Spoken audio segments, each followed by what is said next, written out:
আসসালামু আলাইকুম। আমন্ত্রণ বাংলাদেশ পাবলিক টিভি নিউজে। বিস্তারিত দেখুন আমাদের প্রতিনিধির পাঠানো ডেস্ক রিপোর্টে। বরুড়ার আদ্রা ইউনিয়নে সম্পত্তির বিরোধের জেরে গোয়ালঘর ভাঙচুরের অভিযোগ উঠেছে।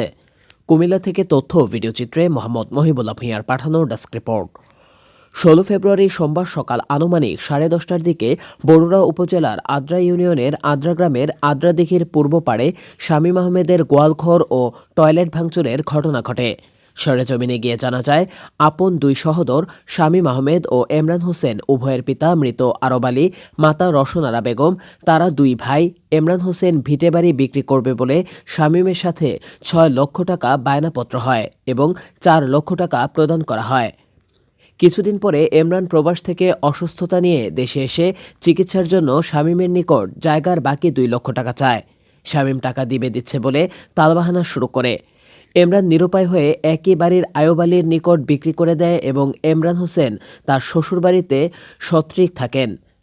এমরানের বিক্রিত জমিটিতে তার সহোদর ভাই শামীম আহমেদের একচালা গোয়ালঘর ও টয়লেট অবস্থিত। এতে করে ক্রেতা আয়ব আলী ওই খরিদকৃত জায়গায় দখল বুঝিয়ে নিতে পারছে না। কয়েক দফা থানা এবং গ্রাম্য সালিসিতে ফয়সালায় সিদ্ধান্ত হয় 4 লক্ষ টাকার ক্ষতিপূরণ বাবদ শামীমকে 4,40,000 টাকা শামীম আহমেদকে দিয়ে দেওয়া হবে মর্মে একটি লিখিত স্ট্যাম্প হয়। এই সিদ্ধান্তের ভিত্তিতে গ্রাম সালিসি কমিটি গঠন। কমিটির সভাপতি মোহাম্মদ দেলোয়ার হোসেন, মোহাম্মদ আবুল কালাম মাস্টার, আবুল বাশার মেম্বার ও বাবুল চৌধুরীর নিকট উপরিলিখিত টাকা জমা দেওয়া হয়। এই টাকা থেকে কয়েক দফায় শামীম আহমেদ টাকা নেয়। এভাবে 3,40,000 টাকা নেওয়া হয় বলে জানা যায়। স্থানীয়রা বলেন, অথচ জায়গার দখল ছাড়েনি, ঘর সরিয়ে নেয়নি।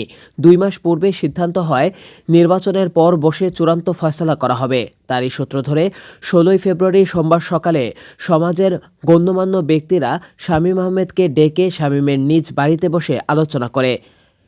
শামীম জায়গা দখল ছাড়তে অনীহা প্রকাশ করলে এক পর্যায়ে উত্তেজনা সৃষ্টি হয়ে হাতাহাতি, মারামারি ও গরুর একচালা ঘরটি ভাঙচুরের ঘটনা ঘটে। এদিকে শামীমের ছেলে 999-এ কল করে রাজনৈতিক বিএনপির কর্মীরা ভাঙচুর করছে বলে কল দিলে ঘটনাস্থলে বরুড়া থানার এসআই সাইফুল ইসলাম সত্যতা যাচাই করে এবং খোঁজখবর নিয়ে দেখে এটা পূর্বের জায়গা জমির ঝামেলা। পরে তিনি উভয় পক্ষকে আগামীকাল বিকেল 4টায় উপস্থিত থেকে ঘটনাটি মীমাংসা করবে বলে আশ্বাস প্রদান করে।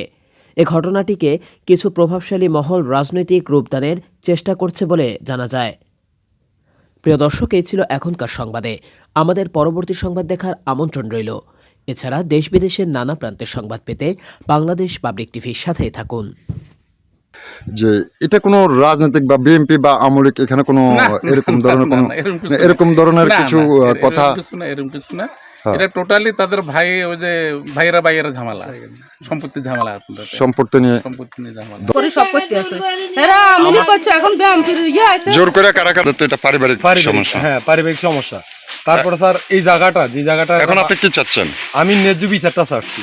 ন্যায় বিচার চাচ্ছেন? ন্যায় বিচার